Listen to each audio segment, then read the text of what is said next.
Buenas, profesor José Leonardo Botero Martínez, compañeros. Grito profético y liberador. Los informes presentados abordan el impacto del conflicto armado en Colombia desde una perspectiva cristiana, revelando la persecución y victimización de líderes religiosos comprometidos con la injusticia social, destacando el papel crucial de la Iglesia de los pobres y la teología de la liberación en la defensa de los derechos humanos y en la denuncia de las injusticias a través de los testimonios de víctimas. Los informes reflejan la resiliencia de las comunidades cristianas afectadas por la violencia y el desplazamiento forzado. Asimismo, proponen medios para la no repetición y subrayan la importancia de la dimensión ecuménica en la construcción de paz. En este sentido, los textos no solo documentan la historia y sufrimiento de las víctimas, sino que también exponen el papel transformador de la fe y la espiritualidad en los procesos de sanación y reconciliación en Colombia. Informe presentado a la CEB Víctimas Cristianas de la Iglesia de los Pobres.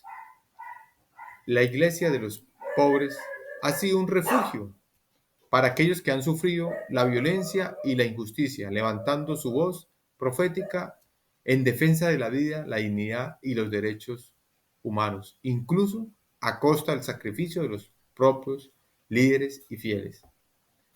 La Iglesia de los Pobres y la teología de la liberación.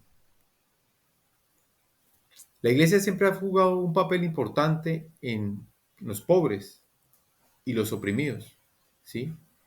Siempre ha querido ayudarlos de diferentes maneras y esta vez no hace la excepción. La persecución y la victimización de cristianos comprometidos. Aquí narra la historia de los líderes cristianos y su labor en la defensa de los derechos humanos, cómo fueron perseguidos, amenazados y muchos asesinados. La construcción de paz desde una perspectiva cristiana con propuestas basadas en el acompañamiento espiritual y el apoyo de las víctimas. Vemos la iglesia como siempre ha apoyado, ha dirigido y ha ayudado para estas víctimas de conflicto que generan grandes vacíos en sus corazones y en sus mentes, ¿no? Ya como son la pérdida de un ser querido. Pero la iglesia siempre ha llevado un acompañamiento con los sacerdotes, con los laicos, ¿sí? Con la pastoral. Vemos cómo la iglesia siempre ha ayudado a sanar esas heridas, que crean heridas profundas y a veces casi que ni se pueden arrancar del corazón. Relación entre el Estado, actores armados y la analizan cómo las dinámicas entre el Estado y grupos armados han impactado a las comunidades cristianas. Ejemplos de liderazgo cristianos en comunidades rurales. Y la voz profética de la iglesia en la denuncia de la injusticia.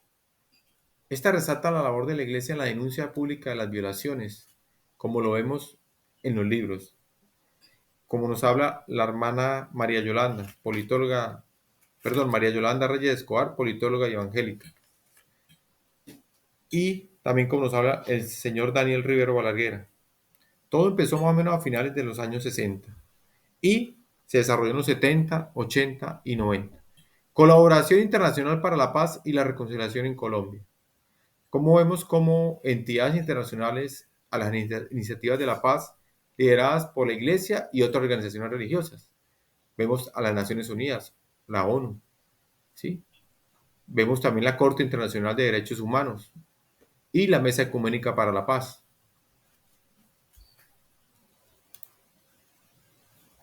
El segundo libro nos da un informe de la CEB, Víctimas Cristianas de la Iglesia de los Pobres. El papel de la Iglesia en el proceso de la memoria y la verdad. Muestra cómo la Iglesia ha contribuido a los esfuerzos de memoria histórica y esclarecimiento de la verdad en Colombia apoyando a las víctimas. Vemos nos muestra una clara nombres, las edades, los años y bueno, en otras partes no se sabe la edad exacta que tenían esas personas, pero da los nombres y en qué año fueron desaparecidas o no se encontraron. Hay un cuadro que nos muestra claramente cómo estas personas, en qué año, los nombres y las ciudades donde fueron perdidas, fincas o diferentes sitios. Propuestas para la no repetición.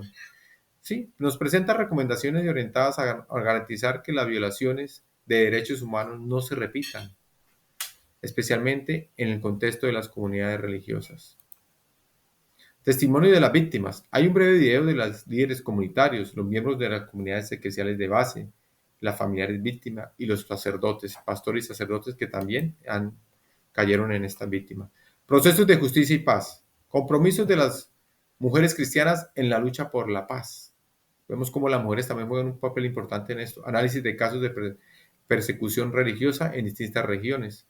Importancia de la espiritualidad en los procesos de sanación y el impacto del desplazamiento financiero. Muchas gracias. Dios les pague, profesor y compañeros.